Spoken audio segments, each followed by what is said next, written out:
Okay, so we finished up a study now 3 weeks ago now, and then 2 weeks ago I did kind of just kind of something to fill in so that we could start something new this week, and then forgot that I hadn't actually created something new until yesterday.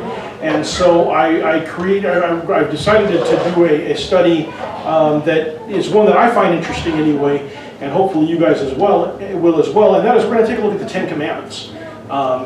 And kind of talk about a little bit where they come from, what the basis is, how they apply or don't apply today, and how, in particular, how they become part of the New Testament or the New Covenant. And not all of them do entirely. The Sabbath, in particular, has the principles there have moved forward, but the rules have certainly not. Some of the other ones, like do not murder, are pretty much unchanged from one to the other. But we're going to go through and we're going to take a look at the Ten Commandments over the next number of weeks here.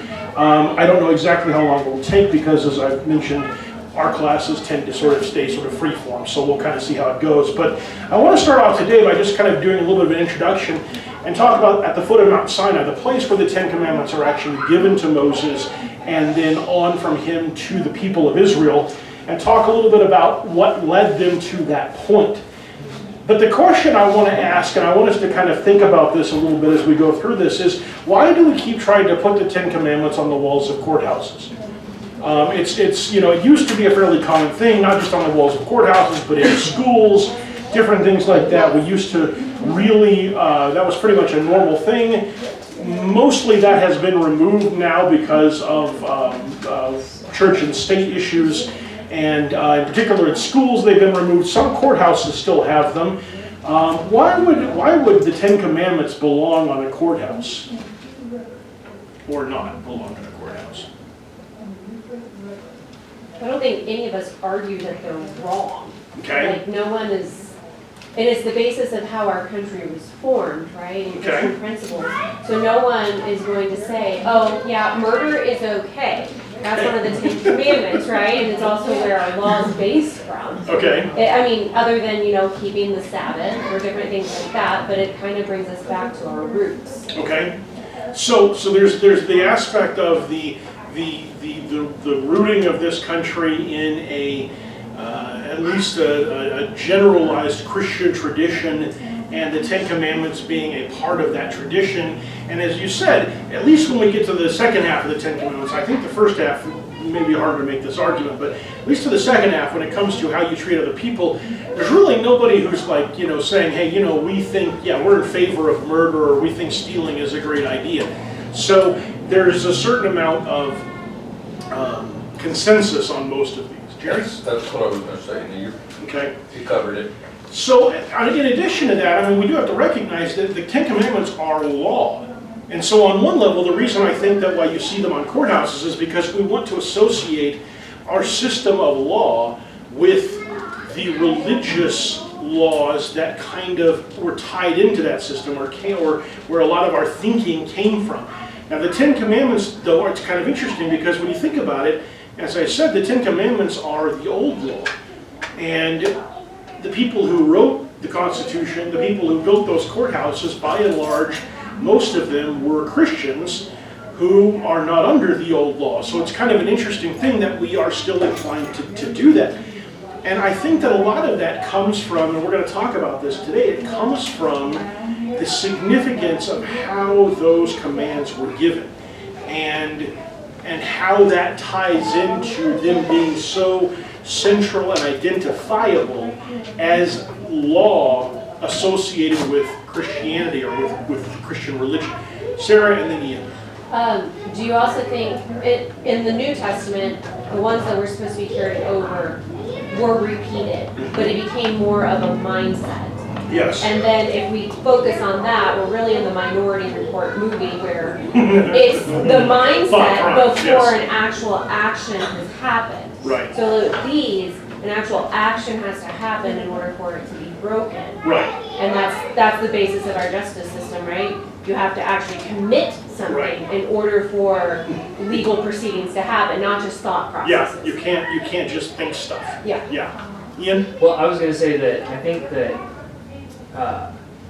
the people who wrote the Constitution, the founding fathers, were by and large Christians, but of a kind of a Catholic nature, right? There was the Church of England that was very predominant at the time. Catholicism was kind of the reigning Christian religion at the time, and same with like Lutheran and Presbyterian stuff. They're very focused on the Ten Commandments. That's true. So I think that's kind of where maybe a lot of that thought came from. Now, and to be fair, historically speaking, none of the founding fathers were Catholic because they just weren't. But I mean, Catholicism. But what Catholicism had become through the Reformation movement was Puritanism.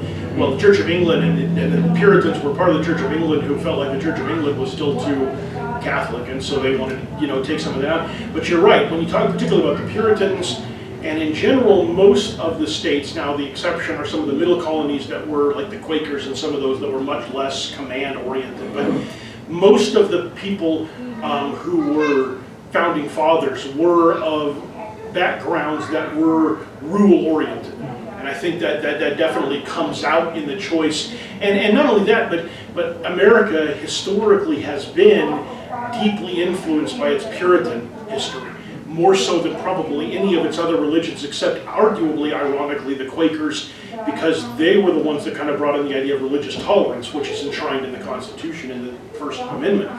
But that Puritan mindset, I think, is one that definitely helps to drive this desire to say, okay, here's God's commands, and we're going to associate those with the laws and authorities of this nation.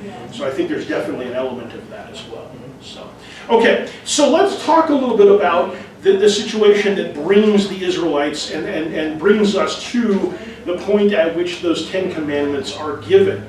And so we have to start, actually, we're going to start, I'm going to jump a little bit out of order here, but we start kind of with God explaining to the Israelites the idea of what he expects from them in a broad sense. And we can find this over in Leviticus chapter 19. If you want to read there, I'm going to be putting this stuff on the board, or on the projector. I apologize if it's too small to read. I was using a different font. And so it actually was bigger than I expected on that screen there, but I don't really have one at home to check. So we want to take a look at Leviticus chapter 19, and here the Lord comes to Moses and says, speak to the entire assembly of Israel. Now this is after they have been taken out of captivity. Leviticus, it's a little bit hard with Leviticus because we have Genesis, which is chronological, Exodus, which is chronological, and then Leviticus, Numbers, and Deuteronomy are not chronological with respect to Exodus. So Leviticus and Numbers have some events in them that are chronologically after what happened in Genesis or in Exodus, but there are certain things that happen in them that happen in between the events of Exodus. And Deuteronomy is kind of a summary of the whole thing anyway. So it's hard to know for sure whether this came before they got to Sinai, after they got to Sinai.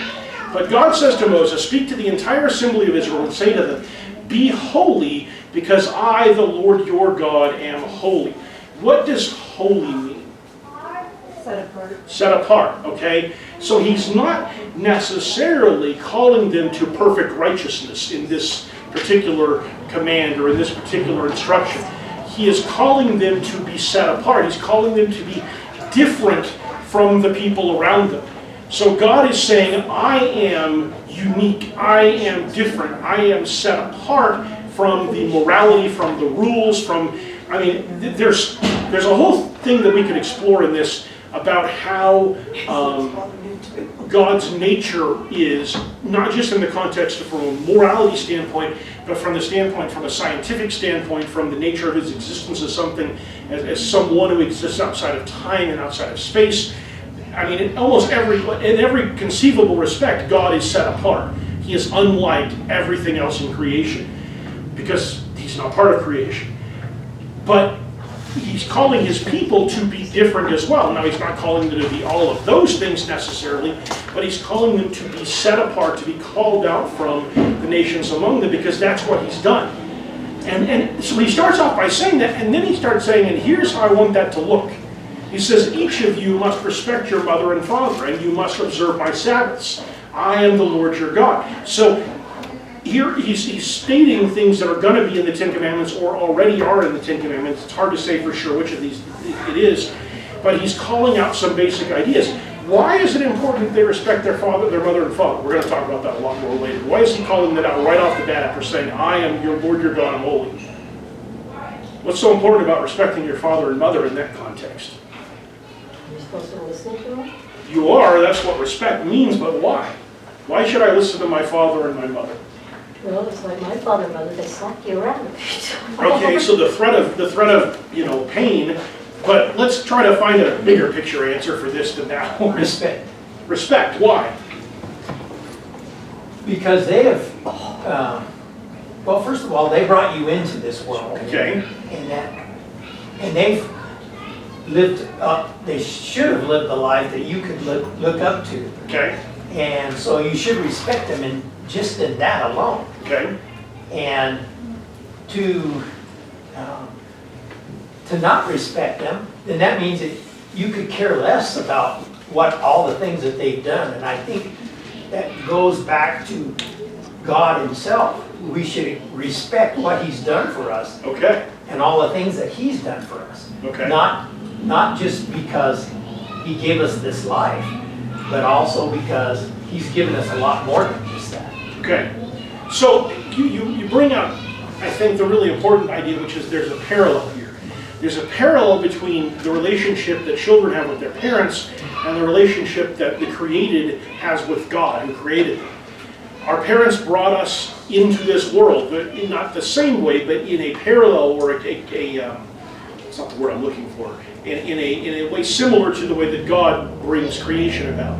Our parents provide for us in a way. Now, and remember, this is God talking to a nation of people who by and large do not have a lot of the social dysfunction that we have in our modern society. Now, they had some of that, and they definitely were not what we would think of as an advanced, culturally developed people or anything like that. These are not, I mean, when you have to tell people, look, it's a bad idea to eat blood, then you know you're not dealing with the best and the brightest and the most educated that are around.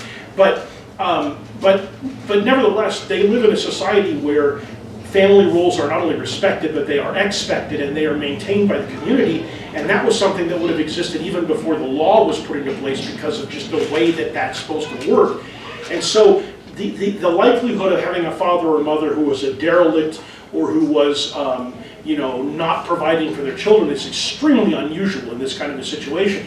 So you don't have nearly the same incidence of the kinds of families that we see so much today, where I could really understand why kids don't always want to respect their parents, because they haven't exactly acted like parents most of their lives. Ian? Do you think that it's part of a kind of a training thing as well? Like, the parents came before the children, obviously, so they might have an idea as to what they're talking about. Absolutely. And what they're teaching. And that's something when we get into the Ten Commandments, we'll see, or actually when we talk at the end of the Ten Commandments, we'll look at one of the things God says about making sure that you remember this stuff.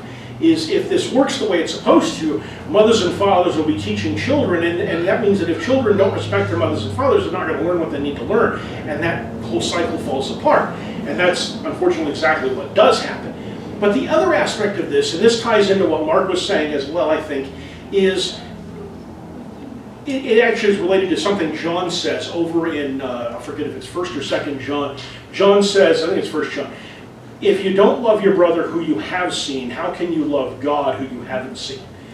If you can't have a good relationship with somebody you can actually see and interact with, how can you possibly have a good relationship with someone you don't? And I think that the parallel to this situation is very clear. If you can't respect your father and mother who have clearly provided for you, who clearly are the ones who brought you into this world, who clearly have a greater level of experience and knowledge than you do, if you won't respect them, how are you going to respect God, who you can't see, who you don't directly interact with? I mean, to some extent they did, but as time would go on, it would be less direct interaction and more interaction through priests and through Levites and things like that. So if you don't respect your mother and father, you have a problem, and you're not going to, and it's going to carry through to how you deal with God. So I think that's why there's such a close tie. He says, you must observe my Sabbaths. We'll talk a lot more about the Sabbath day when we get to that commandment. And then he emphasizes, he says, I am the Lord your God. And you'll see the parallel every single time he says one of these things as a reminder. I am the Lord your God. When he gives a command, he reinforces it with the idea that the reason why I have the right to tell you what to do is because I'm the Lord your God. Now, isn't he the Lord everybody's God? It might be. He'd like to be, okay. What do you mean by that? You're right, and I think I know what you mean, but explain to everybody, what do you mean by that? Well, we're creatures of choice, and God made us that way, so that whenever we do choose him, then that's a gratifying feeling for the Lord. If we were all robots and just obeyed because we were made to obey, that would not be as gratifying to God as a created creature or being. So as creatures of choice, we must choose to be a child of God and to Okay. allow God to be our Heavenly Father. Okay, so in the broad sense, God is the Lord and God is God. But he isn't your God unless you'll let him be your God. Now, he is God of you, but there's a distinction. There's a possessive aspect to it. And one of the things he tells the Israelites when he brings them out of Egypt, in fact, actually, before he brings them out, Moses goes and tells them that he is going to be your God and you're going to be his people. He's calling you out to a special relationship with him. And because of that relationship, now, we're going to start to find out there's some things that come along with that. There's some really good stuff that comes along with that, like being taken out of captivity, being given this wonderful land to move into and stuff like that. But there's some stuff you've got to do, too, if you're going to be his people, and he's going to be your God. And so he is making it clear that there's expectations because of that relationship. He says, do not turn to idols or make metal gods for yourselves. I am the Lord your God. Again, a reiteration or a preview of the idea of idolatry being banned in the Ten Commandments. And then in Psalms, we see David talking about God's law and talking about the power of the law of the Lord. And we tend to think of laws as maybe not a negative thing, but as a hindrance more often than not. Most people tend to think of laws, and when you say law, you say a religious law, especially people are, well, that's just something that keeps me from doing things that I would want to do otherwise. And so David says that's not how you want to look at it. He says the law of the Lord is perfect, refreshing the soul. The statutes of the Lord are trustworthy, making wise the simple. The precepts of the Lord are right, giving joy to the heart. The commands of the Lord are radiant, giving light to the eyes. The fear of the Lord is pure, enduring forever. The decrees of the Lord are firm, and all of them are righteous. So David says the law of the Lord is a good thing. It's good because you can trust it to know what's right. It makes you wise. It makes you joyful. It makes you see, basically. It takes away the blindness of lack of understanding. It creates, even though it creates a fear, it creates purity that comes out of that fear. And so the law of the Lord, David says, is beneficial. So why do we so often think of religious laws as being a negative thing? Restrictive. They're restrictive. They keep me from doing things I want to do. What's interesting about that is that while we sometimes think of the laws of the land in the same way, not always. So when we think of the speed limit, we tend to think of it in those terms. It's restrictive. It keeps me from doing what I really want to do. But let's take that simple one without even going on to something more complicated and think about what do you think would happen if everyone drove as fast as they wanted to all the time? What's that? We'd have the Autobahn. We'd have, well, okay, the Autobahn actually has a very, very low rate of incidence of accident because it is a controlled highway system and because the people of Germany are relatively responsible and disciplined. What do you think would happen in Payson if everyone drove as fast as they wanted to all the time? And go off the ledge. Okay, the population of Payson would go down. It would actually, fewer and fewer people would be driving fast because they would be killing themselves off. We would have car wrecks all the time. Generally speaking, there's a reason why most speed limits are set where they are. They're probably set a little bit lower than they absolutely could be, but that's also taking into account the fact that many people don't actually follow them exactly. They think 5 or 10 miles an hour over is okay. And so, we think about the speed limit as being a restrictive thing, but in reality, its primary function, and it actually does succeed in this function, is to prevent us from getting in accidents and from fatalities and injuries and damages that would otherwise occur if people were driving as fast as they wanted to. The way I look at it is, you have songs up here, the law of the Lord is perfect, and these are the results of perfect law. Where man's laws are not perfect, they're inconsistent or whatever. Right. That's why we have lawyers to try and Find the figure holes, out, what the law is saying or what the limits of it are. But God's law is actually liberating. James says it's the law of liberty. And the truth will set us free, those kind of things. So when God says this is the difference between right and wrong, he's saying to do the right actually makes your life much better. Yes, It doesn't take away freedom, it gives you freedom. yes. Freedom from sin, Right. in this case actually, and the consequences of sin. Because that's the interesting thing. When you look at the consequences of sin, sin rarely comes without consequences. And even when it appears to have done that, of course, we know that there are spiritual consequences. But even in this life, sin comes with consequences. Obviously, things like murder and theft come with consequences from a legal standpoint. But telling lies comes with consequences. What are some of the consequences if you lie on a regular basis? You gotta remember. Okay, well, you gotta keep track of all your lies. Okay, that can be kind of challenging. No one takes your word. Okay, nobody believes you anymore. And you develop a reputation as an untrustworthy person. You tend to lose friends that way. There's a lot of negative things that come along with that. And if you go through and you look at sin in general, sin has very negative consequences. It does very negative things to our lives. And by and large, the sense of, well, I'm going to get away with this is a foolish kind of a thing. And so ultimately, sin is restrictive. Sin has consequences that the law of the Lord does not have. The law of the Lord frees us from those consequences.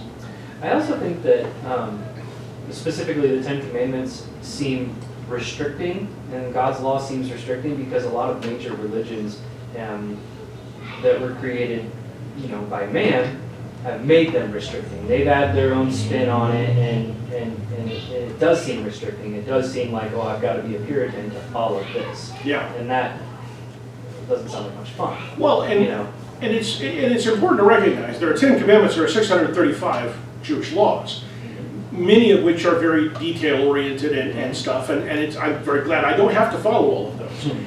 But one of the things, and I think it's absolutely true, one of the things that you see happening with so many Christian denominations and groups, and that includes the Church of Christ, is the tendency to try to legislate on top of what is law and to create additional commandments and creeds and requirements and whatever else, doctrines and whatever else you want to do, to make it more controllable and more the way I want it to be, whoever I happens to be that's in charge of the decision-making process.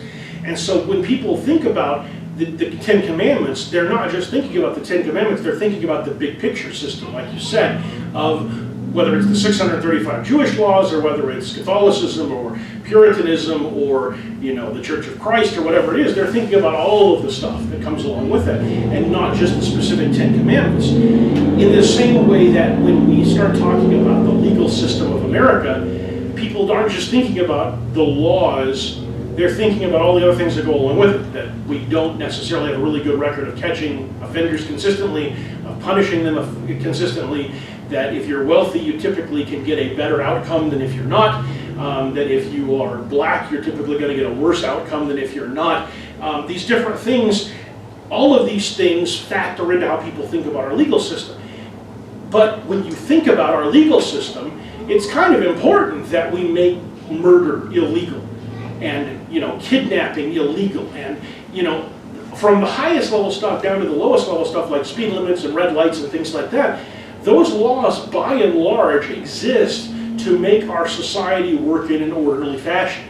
And there are exceptions to that, and there are outliers to that, and there's different things we could argue about with that. But overall, our legal system and the laws themselves exist to try to make our system, our society, function properly, and to make it hard for one person to take advantage of or harm another person. As you said, it's not a perfect system. There is no perfect system except God's system, and because of that, it breaks down, and because of that, there are abuses and there's all sorts of stuff. But imagine without any laws, what our society would be like. And could you even call it a society? You know, if you just suddenly removed all the restrictions, all of the rules, and there were no consequences for anything you did. Think about how self-centered and abusive and ill-behaved people are right now. Imagine if they didn't have any fear of consequences. You're talking exactly about those people that Noah built the ark. Yeah. That's exactly the way they were. And you're talking about anarchy. Anarchy. And while the Jewish system, and we'll see this as we go through the Ten Commandments, and we'll talk about it a little bit at the end, the Jewish system was intended to be basically a theocracy, but with a very minimal amount of rules or enforcement. The idea was that everybody does the right thing and they live and they do their own stuff, and you don't have to go, get permission from somebody to build something. You don't have to go, there's just, the rules are the commandments, and everything else is just kind of live your life, which is kind of a cool idea. It didn't work because there was a bunch of humans doing it, and it turns out we're all pretty terrible, but that was the idea. And so when we talk about liberty, or we talk about the law of God, because it is perfect, does free us from sin and from sin's consequences. And living under the law of God, if we did it perfectly, you actually could have a society that was idealistic and that was actually a successful functioning society. The reality is that nobody's ever lived that for very long at all. And unfortunately, that's where we find ourselves. So when we talk about the law, and we talk about the law as it interacts then with the New Testament, we have to look at what Jesus says about his role in the law. So over in Matthew, Jesus says, "Do not think that I came to abolish the law or the prophets. I did not come to abolish, but to fulfill. For truly I say to you, until heaven and earth pass away, not the smallest letter or stroke shall pass from the law until all is accomplished." Now we know that when he says until all is accomplished, we understand from the writings of Paul and from the other apostles and different places, and from Jesus himself saying on the cross, "It is finished," he's talking about the point at which his death and then his resurrection establishes a new covenant. And that new covenant does cause the law to pass away in the sense of its binding of regulations. Now the law and the prophets still exist, they are still relevant to us. Why are the law and the prophets still relevant to us? For no other reason than the same as the Apostle Paul, when he goes into a Jewish area, he starts with the Old Testament. He starts with the prophets. He starts with what they already know and they agree to and they understand. And he explains that the prophet was talking about Jesus Christ. Okay. So the law and the prophets are important because they establish principles that help us to understand the new covenant. They establish the history that leads us up to the new covenant, including helping us understand the severity of sin, which if you just picked up in Matthew, you might have kind of a warped understanding of sin, and you might have a really hard time understanding why Jesus would have to die to do something about sin. So they help us understand those things. They help us to establish the historical context of the Christ and the prophecies that were made about him, the foreknowledge of his coming. So there's a lot of value in those things, even though the law itself and its regulations no longer bind us. And so the binding aspect of it has disappeared, but the significance of those things still exists. He goes on, he says, "Whoever then annuls one of the least of these commandments and teaches others to do the same shall be called least in the kingdom of heaven, but whoever keeps and teaches them, he shall be called great in the kingdom of heaven." And I think the word heaven is down below the bottom of the screen there. It didn't quite get on there. I apologize for that. So Jesus is saying that his purpose in coming is not to abolish, it's not to set aside these things, and yet the effect of his coming was to fulfill them. So what's the difference between abolish and fulfill? Abolish would be to get away, throw it out, it's garbage. Fulfill would be to bring into what has been prophesied, made Okay. it come true.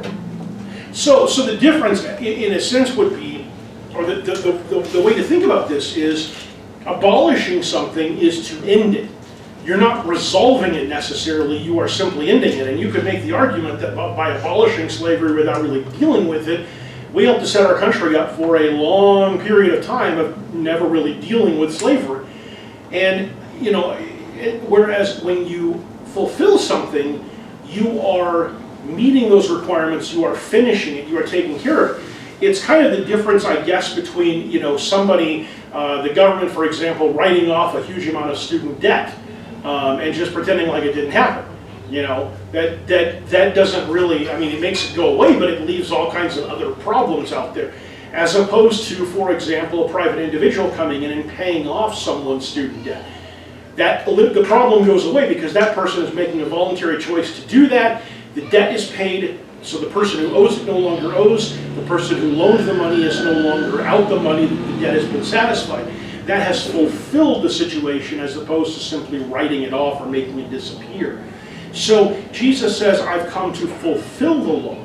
My purpose is to bring it to an end, not by abruptly just throwing it out, but by finishing what was prophesied, by finishing or fulfilling the requirements of the law that you guys could never fulfill, that you were never able to meet. So in the meantime, he's saying you can't simply throw out commandments. You can't simply say, well, something new has come, we're going to do whatever we want to. It is going to require me doing something very specific before you, not me, Jesus, doing something very specific before those commandments are going to be done, those regulations are going to be done.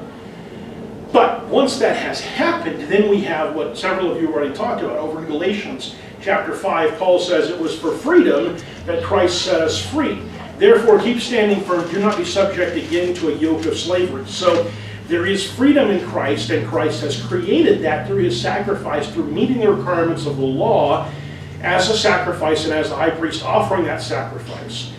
Once he did that, then the law could be set aside and replaced with a new covenant that was a better covenant, not because the old law was flawed, but because it was unable, the people it was given to were unable to ever comply with it.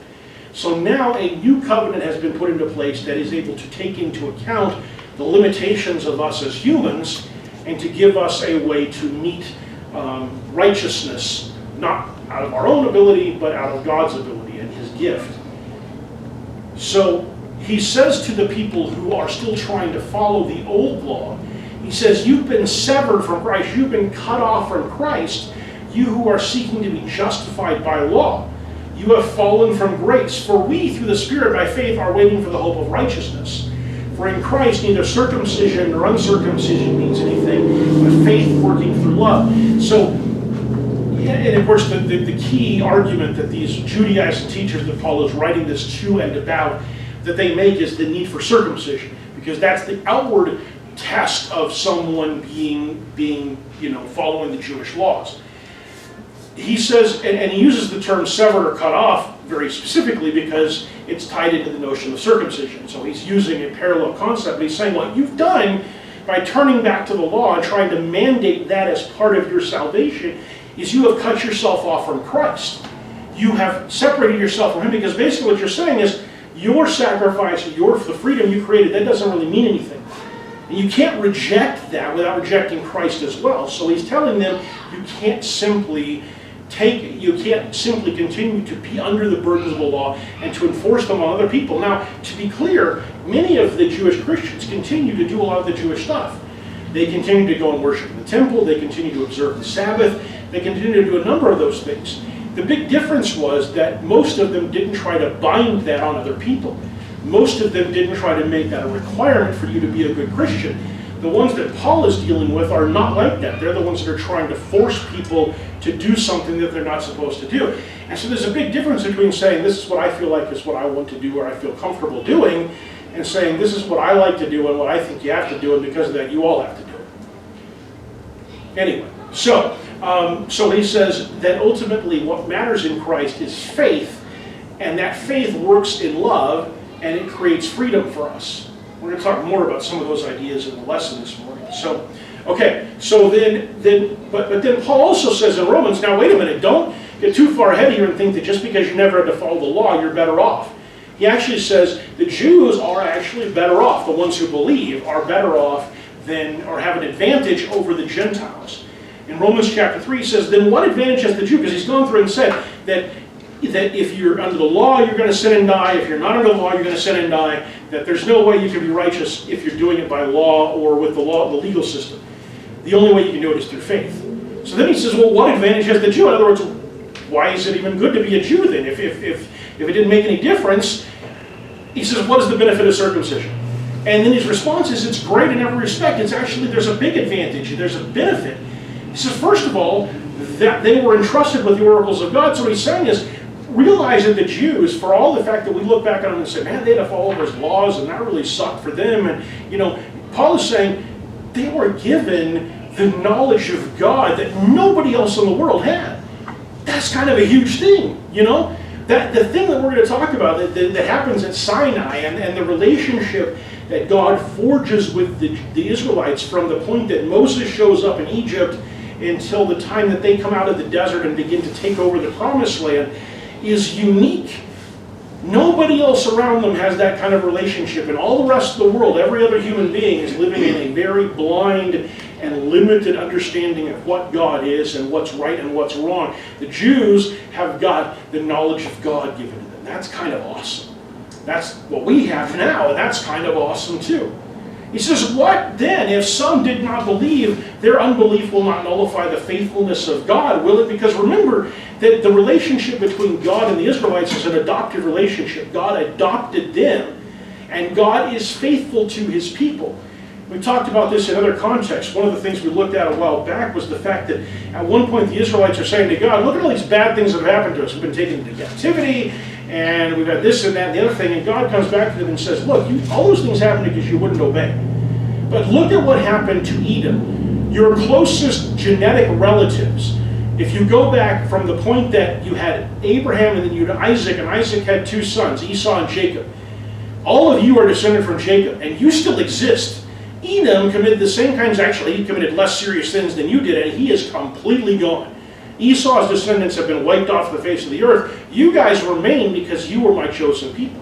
So God's choice of them was a tremendous blessing to them, that even though there were higher expectations for them, the degree to which God protected them and put up with some of the stuff that they were doing went far beyond what he did with any of the other nations around them. He says it's not going to nullify the faithfulness of God. May it never be. Rather, let God be found true, though every man be found a liar. As it is written, that you may be justified in your words and prevail when you are judged. So there's this idea that Paul is saying that there's benefit to being Jewish, that God's law is an absolute, but it's also absolutely righteous, and that the revelation of that to the Jews was a tremendous benefit to them.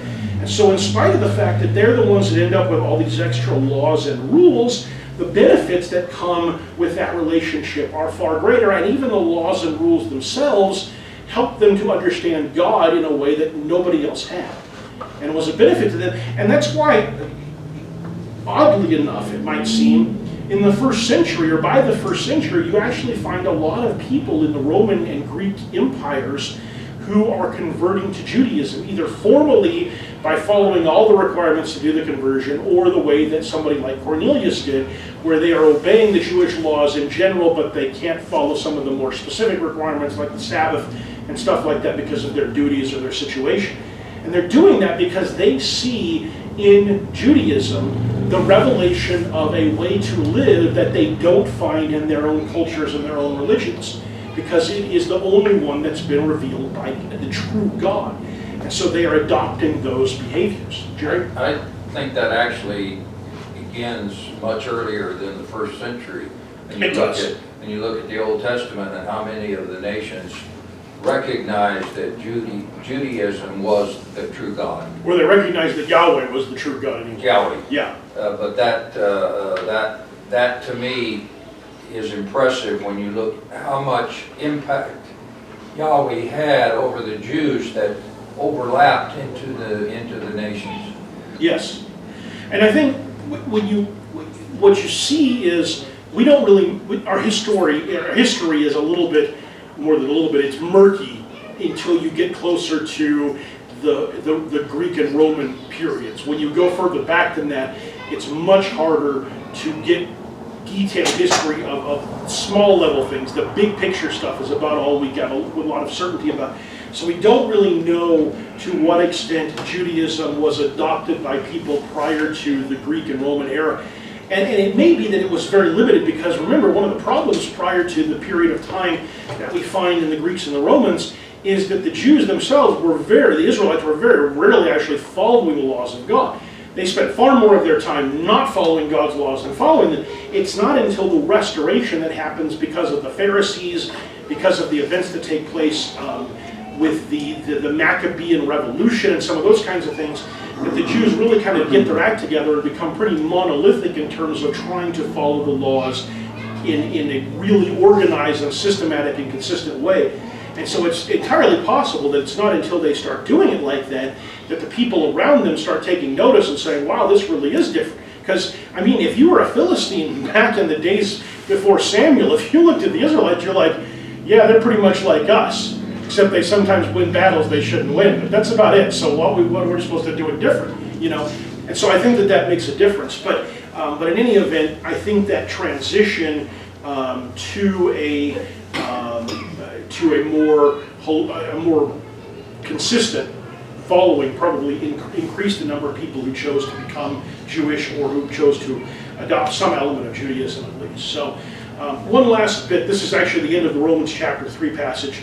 Paul says, if our unrighteousness demonstrates the righteousness of God, what shall we say? The God who inflicts wrath is not unrighteous, is he? I am speaking in human terms. May it never be. So basically what he's saying is that one of the key arguments that you see made today against moral law is that people don't follow it. People aren't consistent with it. And that is a criticism that's legitimate when it comes to how we behave in churches and things like that. But it doesn't undermine the legitimacy of the law any more than saying it's illegal to murder people is undermined by the fact that people keep murdering people. That doesn't make it any less of a legitimate law just because people don't follow it. And that's a very important truth that we have to understand when it comes to God's laws and his expectations, that just because we don't always meet them doesn't mean that they are unreasonable, that they are unjust, or that the consequences for not meeting them are either unreasonable or unjust. All right, we got to stop there because we're a little bit over time and I don't want to keep running on. We're going to pick up with that thought or this idea next week and continue on looking towards Sinai. I realize I've gotten very far into this, but that's not surprising to me. So, okay. I mean, I wrote this thing, so I know it's complicated. All right, thank you guys.